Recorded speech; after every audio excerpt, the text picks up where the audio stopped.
It's a place that I've been returning to year after year, simply because Antarctica is the land of contrast. It is inviting and welcoming, but also cold and inhospitable. It can be fierce and subtle at the same time, and it can appear completely empty and then overwhelming with life. One of the incredible things in Antarctica is the abundance of beauty everywhere. There's so many different types. When looking at wildlife, so different types of penguins, whales, seals. Everywhere you look, there's something amazing, and you get to see so much of it. We are so lucky every time we come across a pod of orcas or a enormous pod of humpback whales or a beautiful rookery of penguins. It's just this totally wild, rugged place. You come down here and it's really obvious right off the start that it's not meant for humans at all. You're just kind of seeing raw nature, and that's what kind of keeps it exciting for everybody.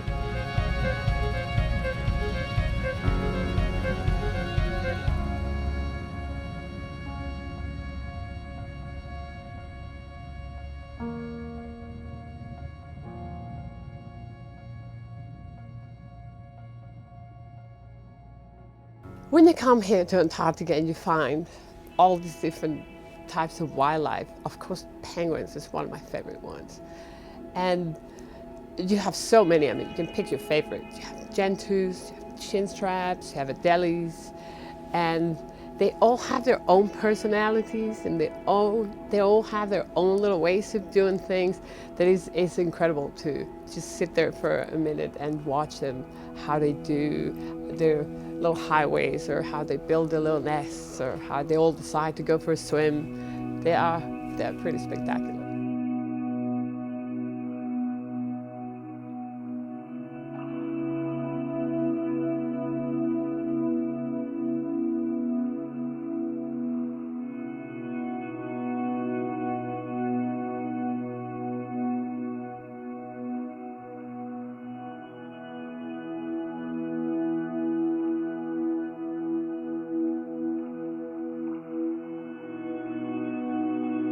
So down in Antarctica, we're getting to see multiple different species of seals hanging out in their natural environment. We're seeing them along the shoreline, we're seeing them on ice floes, we're seeing them in the water playing around. We get to see the crab-eater seal, loads of them up on ice sometimes, and the crab-eater seal, it has its specialized teeth, along with the fur seal. The fur seal, its long whiskers playing on the shoreline. We also see the Weddell seal, the sleepy Weddell seal with its big body, small head, resting along the shore.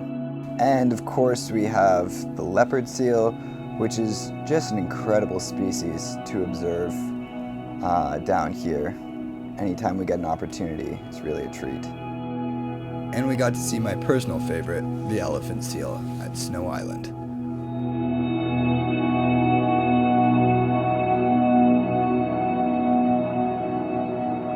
Our first whale sighting of the trip was a mother and calf logging. We saw them off in the distance and the ship slowly approached. We were able to open up the deck and everyone was out watching these two whales resting on the surface, totally unbothered by us being around.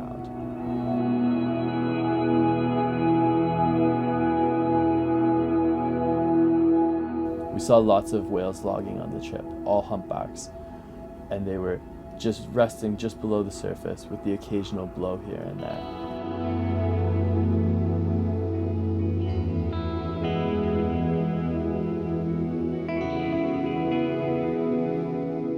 Once we got down to Wilhelmina Bay, there were humpback whales everywhere. They were much more active than the logging whales we had seen. They were swimming around, coming up for big breaths, arching their backs, and the odd time you'd even get to see a fluke when the full tail rises up and out of the water.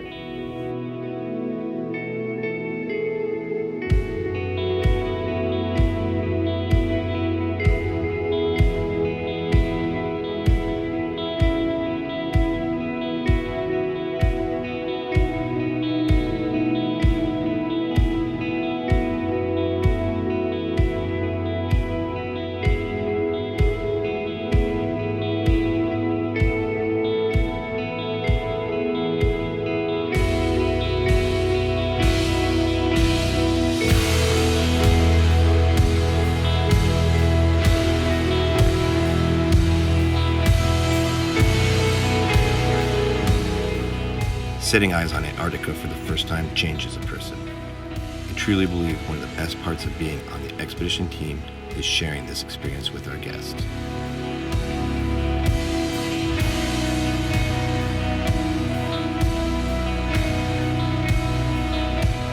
We started our voyage through Antarctica with a visit to Snow Island, where we walked amongst the massive elephant seals.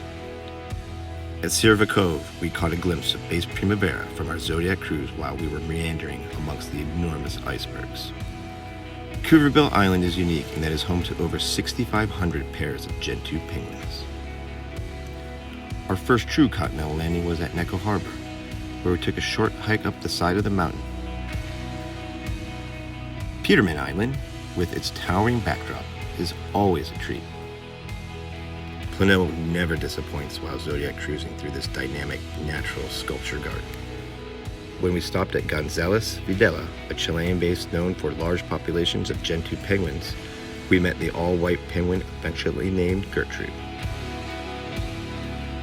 Wilhelmina Bay and its epic scenery treated us to a sighting that we will never forget, literally being surrounded by humpback whales.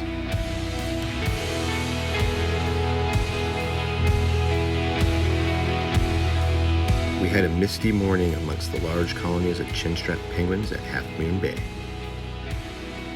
Eventually, we had to finally say goodbye to Antarctica at Yankee Harbor.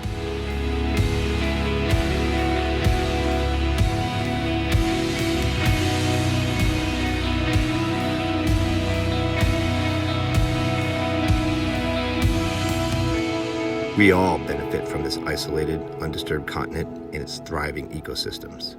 It is a global heritage, both practically and spiritually, that needs to be understood and cherished by all.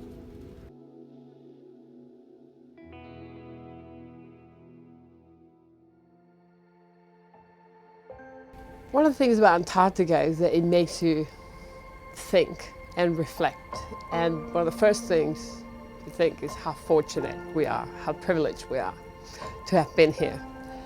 But we want many future generations to be able to see that and to say that. So I think that after we've come here and we have seen it and we have felt Antarctica, we need to go back home and not only show them our beautiful pictures, but we need to let them know that there's a lot that we can do. All of us, a little bit, is going to go a long, long way to take care of Antarctica, our planet. Everything is connected to everything, and we're lucky enough to see how fragile this ecosystem is down here.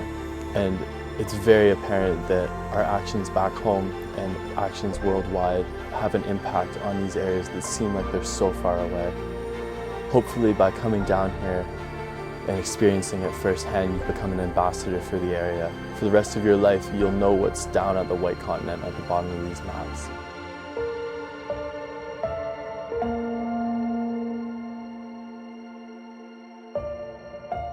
We're all just so fortunate and lucky to be down in Antarctica right now.